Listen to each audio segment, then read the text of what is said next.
आदिवासींचं आरक्षण धनगर किंवा धनगर आणि बंजारा समाजाला द्यायचे। पण एक विषय असा आहे, आपलं स्वातंत्र्य होऊन किती वर्ष झाले तरी आमच्या पारसी बांधवांना बंधूंना खायला जागा नाही, खायला भाकर नाही। अजून जे आरक्षण दिलेलं आहे त्याचा त्याला लाभ नाही झाला तरी हे लोक म्हणतात की त्याच्यामधून आरक्षण काढून घ्या। सगळ्यात मोठे घुसखोरी कोण आहे? शासन आहे।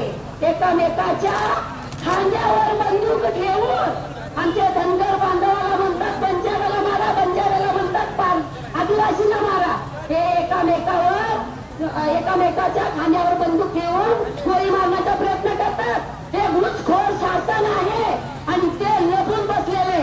आमचा लढा शासन विरुद्ध आहे, कुठल्या बंजारा समाजासोबत नाहीये, कुठल्या धनगर बांधवासोबत नाहीये। आमचा लढा फक्त शासनासोबत आहे।